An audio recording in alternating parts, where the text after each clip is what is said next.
MM5 news. हम बात करने जा रहे हैं ऐसे इंसानों के मुतालिक जो खिदमत हल्क को अपना असासा समझते हैं और इसी मकसद के तहत जिंदगी गुजार रहे हैं। हमारे साथ आज मौजूद हैं कैसर अब्बास, जो कि पहले मुस्लिम काउंसलर है for West Thurrock and South Stifford से। इसके अलावा वो चेयरमैन है काज फाउंडेशन के। इसके अलावा चेयरमैन है international human right association Lahore high court bar. इसके अलावा बहुत कुछ कर रहे हैं, राइटिंग में भी इन्वॉल्व हैं, कॉन्फ्रेंसेस भी करवा रहे हैं। उन्होंने क्वारंटीन के दौरान भी बहुत सारा खिदमत हल्क का काम किया। अस्सलाम वालेकुम, कैसे हैं आप? बहुत शुक्रिया, आपने हमें टाइम दिया।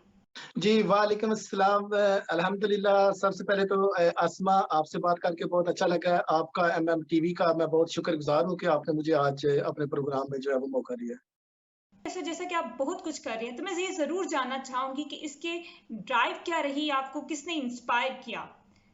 जी, पॉलिटिक्स में तो काफ़ी पुराने मुझे शौक है और स्पेशली ये जो कोविड के अंदर था, ऑब्वियसली पॉलिटिक्स का एक मकसद है कि आप डिलीवर करना चाहते हैं, आप एक बेहतरीन। पॉजिटिव चेंज लेके आना चाहते हैं, आप लोगों को सर्व करना चाहते हैं और जो अल्लाह ताला ने आपको दिया है, उसमें से वो जो कैपेबिलिटीज़ हैं, उनको आप लोगों के ऊपर उनकी फलाह व बहबूद के लिए ऊपर खर्च करना चाहते हैं। तो मेन तो उसका मकसद यही था बेहतरीन। पॉलिटिक्स में आने का भी। और फिर कोविड के अंदर आपने देखा है कि ये बड़ा एक अनएक्सपेक्टेड टाइम था इंसानियत के लिए भी और बल्कि बल्कि पूरी दुनिया के इंसानों के लिए। तो वो ऐसी चीज़ें थी जिनका पहले लोगों ने यानी इमेजिन भी नहीं किया था बेहतरीन। कि ये चीज़ें हो सकती हैं। तो ये बीइंग अ पॉलिटिशियन और बीइंग यहाँ पे अपने डिस्ट्रिक्ट से पहला मुसलमान और पाकिस्तानी काउंसलर, मेरे ऊपर वैसे भी ज़िम्मेदारियाँ थी एज़ अ काउंसलर भी, और फिर आप एक मज़हब को रिप्रेज़ेंट कर रहे होते हैं, बेहतरीन। कम्युनिटी को रिप्रेज़ेंट कर रहे होते हैं। तो मैं समझता था कि मेरे ऊपर ज़्यादा ज़िम्मेदारियाँ हैं। एक तरीका तो ये था कि मैं बिल्कुल छुप के बैठ जाऊँ, जो चीज़ें हो रही हैं उनको होने दूँ। और दूसरा ये था कि आगे बाहर निकल के, क्योंकि सारे ज़ाहिर है हर जो इंसान है, बेहतरीन। जो जितने लोग हैं, जो रेज़िडेंट्स हैं, उनकी अपनी एक्सपेक्टेशंस हैं। ज़ाहिर है जो यहाँ पे जो गवर्नमेंट के हिफाज़ती असूल थे, जो NHS के जो उनके रेगुलेशंस थे, उनको भी फ़ॉलो करते रहे। और इनको फ़ॉलो करने के साथ-साथ, क्योंकि मुझे अंदाज़ा था बेहतरीन। कि कितना लोग सफ़र कर रहे हैं, लोगों के पास काम नहीं था, घरों में खाने के लिए सामान नहीं था। इसके अलावा जिनके पास ये सारी चीज़ें थी, वो वैसे मेंटली स्ट्रेस थे। तो हमने अपनी तरह से कोशिश की कि एक थोड़ा मुख्तलिफ बेहतरीन। चीज़ें करें। उसमें हमने जो हमारे पुलिस के डिपार्टमेंट्स थे, जो हमारे सफाई वाला अमला था, हॉस्पिटल के थे, नर्सेज़ थे, पैरामेडिक स्टाफ था, लोगों के जो बेघर अफ़राद थे, उनको हमने सोचा कि चलें, क्योंकि ये वो लोग थे जो बेहतरीन। फ्रंट लाइन पे काम कर रहे थे, तो उनकी सर्विसेज़ को रिकॉग्नाइज़ करें। हमने उनको फेस मास्क तक़सीम किए, खाने तक़सीम माशाल्लाह, किए, बहुत बेहतरीन। घरों में फिर फैमिलीज़ के अंदर तक़सीम किया। तो इस तरह का ये ड्राइव एक ये था कि इन लोगों को थोड़ा जो है हमें बेहतरीन। जो अल्लाह ताला ने दिया हुआ है, जो इस्तिताअत है, उसके मुताबिक जो है वो डिलीवर करें। आपने एक इनिशिएटिव का आगाज भी किया जिसका नाम है रिलीजियस हीलिंग। तो मेरी आपसे गुजारिश होगी कि आप इसके मुतालिक भी कुछ बताएं।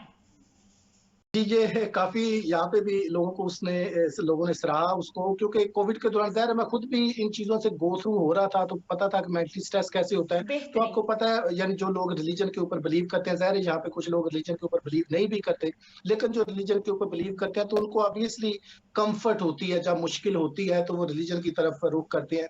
तो मैंने ये कोशिश की बेहतरीन। कि यहाँ पे जो हमारे मुख्तलिफ मज़हबी रहनुमा थे, उसमें सिर्फ मुसलमान नहीं थे, मुसलमानों के भी बड़े-बड़े लीडर्स थे उसमें, उनसे हमने लिया। फिर जो सिखों के बड़े थे, जैसे जो बाबा गुरु नानक की 17वीं नस्ल से जो उनके बेहतरीन। डायरेक्ट डिसेंडेंट थे, उनसे फिर हमने दुआया वीडियोज़ रिकॉर्ड करवाई। फिर हम जो ग्रीक उसके ऑर्थोडॉक्स के थे प्रीस्ट, उनसे यानी मुख्तलिफ मज़ाहिब के जो लोग थे, उनसे हमने बेहतरीन। दुआया मुख्तलिफ छोटी-छोटी तकरीबात दुआया वीडियोज़ उनको कंपोज़ करवाया और मुख्तलिफ ज़बानों के अंदर। वो सिर्फ़ एक रिलीजन के तो मुख्तलिफ, उसका मकसद सिर्फ़ ये था कि लोगों की थोड़ा जो है ना वो बेहतरीन। हीलिंग हो, जो जो वो डिस्कम्फ़र्ट से गुज़र रहे हैं, जो परेशानियों से गुज़र रहे हैं, हो सकता है वो दुआ इसको सुने तो उनको थोड़ा जो ज़हनी या दिली तौर पे या रूहानी जो सुकून है वो मिले। तो वो काफ़ी लोगों ने उसको एप्रिशिएट बेहतरीन। किया।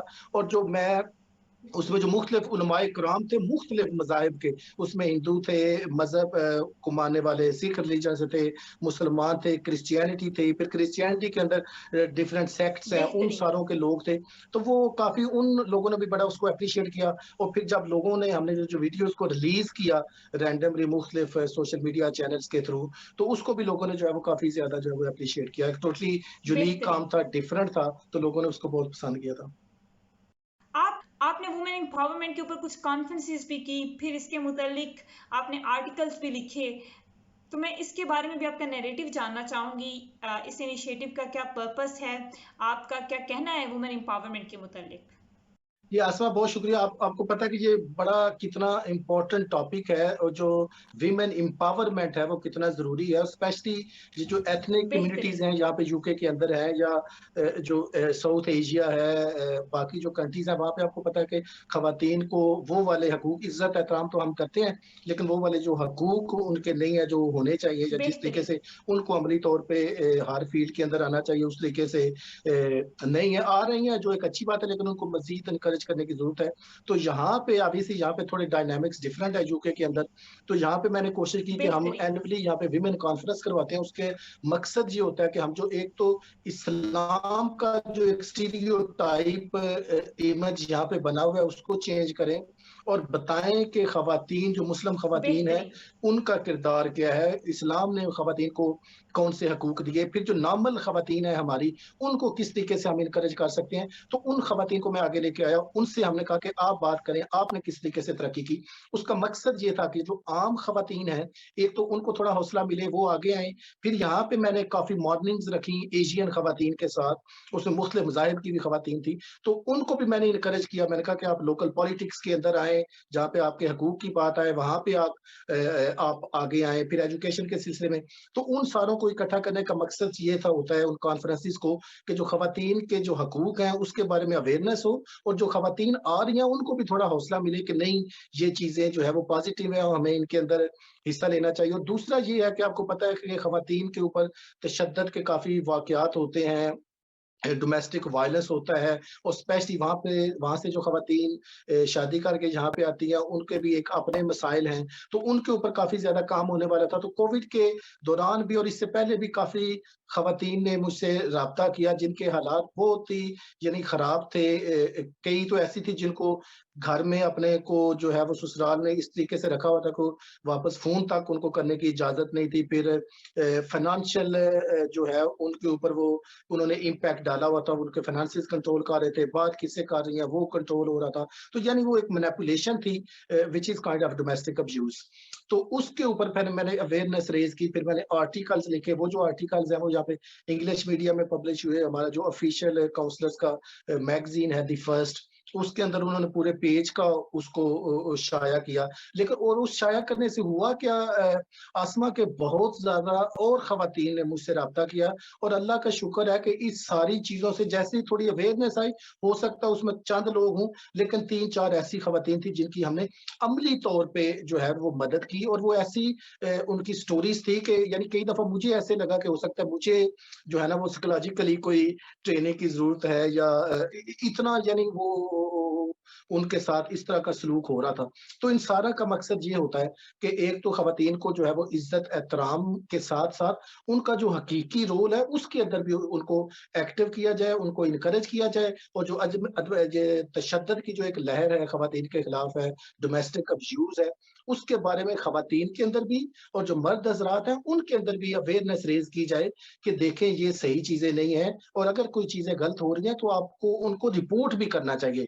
आप किसी चीज़ें को सह जाएँ, चुप हो जाएँ, ये उस चीज़ का हल नहीं है। हो सकता है आप कई दफ़ा ऐसे होता है, अस्मा आपने भी उसको विटनेस किया होगा, कई दफ़ा वो ख़ानदानी ज़ाहिर है हमारे फैमिली डायनामिक्स इस तरह के, हम समझते हैं कि शायद हम बात करेंगे तो मेरी फैमिली के ऊपर क्या कहेंगे या ऐसी चीज़ें। नहीं, जो ऑनर है वो किसी और चीज़ में, ऑनर है आपके पढ़ने में, ऑनर है आपके आगे बढ़ने में, किसी के तशद्दुद करने में, किसी को घर में बंद करने में, किसी को मेंटली टॉर्चर करने में जो है वो आपकी इज़्ज़त नहीं बढ़ती, इज़्ज़त आपकी बढ़ती है इज़्ज़त देने से, किसी को एजुकेशन में ख़वातीन को आगे लेके आने के, उनको प्रॉपर हकूक देने में, प्रैक्टिकल हकूक देने में। तो ये कोशिश होती है कि इस तरह की जो अवेयरनेस है, ये हम क्रिएट कर सकें, और इसको कर रहे हैं, और इंशाल्लाह जो है वो आगे भी प्लान है नेक्स्ट ईयर हम फिर दोबारा इसी को जो कॉन्फ्रेंस है बेहतरीन। उसको करेंगे बेहतरीन। इंशाल्लाह।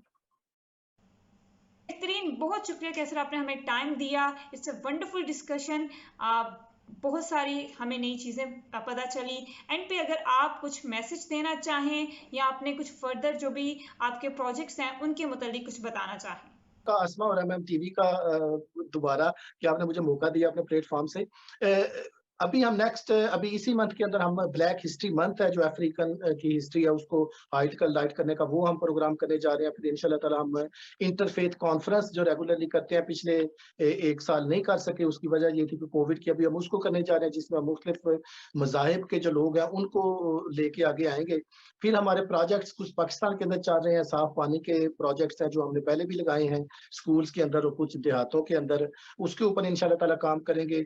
पाकिस्तान में जो एजुकेशन है उसके सिलसिले में अभी कुछ ज़हन में आ रहा है कि हम किस तरह वहाँ पे जो गवर्नमेंट के स्कूल्स हैं उनके यहाँ के स्कूलों के साथ किसी तरीके से हम इंटरेक्ट कर सके। बेशक वो एक स्कूल ही हो, लेकिन बेशक मैं समझता हूँ कि अगर आप एक इंसान की ज़िंदगी में भी तब्दीली लेके आ सकते हैं तो आपको लाज़मी लेके आनी चाहिए। और बाकी से भी जो आपके सुनने वाले हैं उनसे भी मेरी ये गुज़ारिश है कि अगर आप यूके के अंदर हैं तो आपको, आप या आपके बच्चों को जहाँ पे आप दूसरे फील्ड्स के अंदर भेजते हैं तो उनको पॉलिटिक्स के अंदर भी भेजें, क्योंकि जब तक आप सियासत में आएँगे, क्योंकि अगर आप यहाँ पे रह रहे हैं, तो ज़ाहिर है आपके बच्चों का मुस्तकबिल यहाँ पे है, सेहत है, तालीम है, आपके जो नॉर्मल आपकी सड़कें हैं, पार्क्स हैं, माहौलियात है, ये सारी चीज़ें आपको अफ़ेक्ट करेंगी। तो जब तक आप इसकी अमली सियासत में हिस्सा नहीं लेते, उतनी देर तक आप सिस्टम का हिस्सा नहीं बनेंगे, और जब तक सिस्टम का हिस्सा नहीं बनेंगे, आपकी उतनी देर तक आवाज़ सुनने वाला जो है वो कोई नहीं होगा। Thank you so much. It's really a wonderful discussion. Thank you so much. Thank you for watching. बस एंड पे यही कहना चाहेंगे, खुश रहें, खुशियां बांटें। अल्लाह हाफिज।